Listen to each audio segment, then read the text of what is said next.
नाज़रीन, घोटकी जे municipal committee जे 368 मुलाज़मन खे 18 महीननि खां पघारूं न मिली सघियूं। मुलाज़मन पारां क़ाइम एहतिजाजी कैंप ते अपोजिशन लीडर हलीम आदिल शेख ऐं PTI अॻवान इफ्तिखार लुंड मुलाज़मन सां हमदर्दी तौर पहुता आहिनि।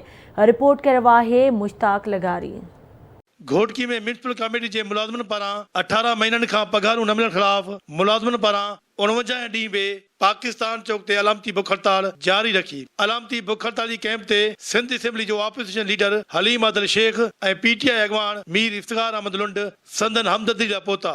मुलाज़मन सां गॾु पट ते वेही सिंध हुकूमत ख़िलाफ़ नारेबाज़ी पिणु कई। उन मौके ते म्यूनिसिपल मुलाज़मन ऐं ऑपोजिशन लीडर हलीम आदिल शेख आवाज़ TV न्यूज़ सां ॻाल्हाईंदे चयो त बंद आहिनि, असांजे घरनि में फाका कशी आहे। असां अपील करे थकी पिया आहियूं। बिलाल भुट्टो ज़रदारी साहब जन के, मोहम्मद बख्श खान साहब जन के, मुराद अली शाह जन के, असांजे घरनि में फाका कशी आहे। मुलाज़मन खे खाइण लाइ कुझु कोन्हे। असां समाज में उथण जहिड़ा न आहियूं। 18 महीननि खां वठी असांजूं पघारूं बंदि आहिनि, जेको इंतिहाई असां मुश्किल हालात मां गुज़रूं था।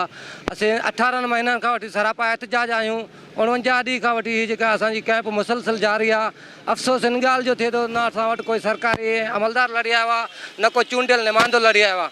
असां चइनि था त तव्हां सियासी, असां को सियासी न, असां मुलाज़िम, असां ग़रीब मिसकिन मुलाज़िम आहिनि।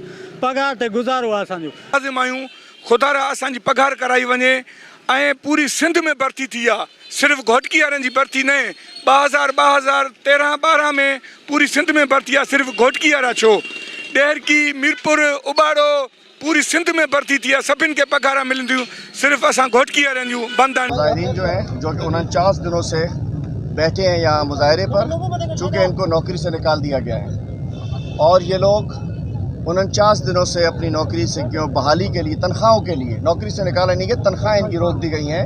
तनख्वाहों के हसूल के लिए ये यहाँ जद्दोजहद कर रहे हैं। कौन सी 2-2 लाख तनख्वाहें लेते हैं, 25-30 हज़ार तनख्वाह इनकी है। ये जुल्म है। एक की बच्चे की, एक शख्स की, एक मजदूर की बेटी मर चुकी है।